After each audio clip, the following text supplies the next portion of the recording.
നമ്മുടെ മാതാപിതാക്കൾക്ക് വേണ്ടി നമ്മൾ ദുആ ചെയ്യണം. അത് ഇന്ന ദുആ എന്നില്ല, അതിൻ്റെ ഒരു സമഗ്രമായ രൂപം സൂറത്തുൽ ഇസ്രായിലെ 24-ാമത്തെ ആയത്തിൽ കാണാം. വഖ്ഫിദ് ലഹുമാ ജനാഹ ദുല്ലി മിനർ റഹ്മ. മാതാപിതാക്കൾക്ക് കാരുണ്യത്തിൻ്റെ ചിറകുകൾ താഴ്ത്തി കൊടുക്കണം, അഥവാ നല്ല നിലക്ക് അവരോട് പെരുമാറണം. അതിലേറ്റവും പ്രധാനപ്പെട്ടത് വഖുർ റബ്ബി റഹംഹുമാ കമാ റബ്ബയാനി സഗീറ. അല്ലാഹുവേ, കുഞ്ഞുനാളിൽ ഞങ്ങളോട് അവർ കാരുണ്യം കാണിച്ചതുപോലെ റഹ്മാനായ റബ്ബേ നീ അവരോട് കരുണ കാണിക്കണേ. മാതാപിതാക്കളോട് അല്ലാഹുവിനോട് കാരുണ്യം കാണിക്കാനാണ് പറയുന്നത്. കാരണം നമ്മൾ മാതാപിതാക്കളോട് കാണിക്കുന്ന കാരുണ്യം എന്ന് പറഞ്ഞാൽ വളരെ പരിമിതമാണ്. സൃഷ്ടികൾക്ക് അത്രയേ കഴിയുകയുള്ളൂ. ആ കഴിയുന്നത് തന്നെ അവർ പൂർണ്ണമായും നിർവഹിക്കുന്നുമില്ല. നമ്മുടെ മാതാപിതാക്കളോട് അള്ളാഹു തന്നെ കരുണ കാണിക്കണം. അതുകൊണ്ടാണ് നമ്മൾ റബ്ബിനോട് പ്രത്യേകം പറയുന്നത്, റബ്ബേ നീ കാരുണ്യം കാണിക്കണമേ ഞങ്ങളുടെ മാതാപിതാക്കളോട്.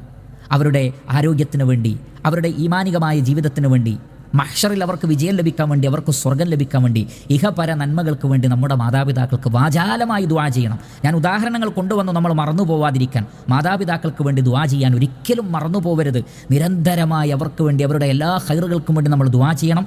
അതിനനുസരിച്ചുള്ള ബറക്കത്ത് ഇൻഷാ അല്ലാഹ് നമ്മുടെ ജീവിതത്തിലുണ്ടാവും. മക്കളുടെ ജീവിതത്തിലെ ബറക്കത്ത് എന്ന് പറഞ്ഞാൽ തന്നെ മാതാപിതാക്കളാണ്. അൽ ബറക്കത്തു മഅ അകാബിരിക്കും എന്നാണ്. നിങ്ങളുടെ കൂട്ടത്തിലെ മുതിർന്നവരുടെ കൂടെയാണ് ബറക്കത്ത്, പ്രത്യേകിച്ച് നമ്മുടെ മാതാപിതാക്കളുടെ കൂടെ. അവർക്ക് വേണ്ടി നമ്മൾ ദുആ ചെയ്യുന്നതിനനുസരിച്ച് ഇൻഷാ അല്ലാഹ് നമ്മുടെ ജീവിതത്തിൽ ബറക്കത്തുകൾ ഉണ്ടാകും. അതുകൊണ്ട് മാതാപിതാക്കൾക്ക് വേണ്ടി പ്രത്യേകം ദുആ ചെയ്യണം.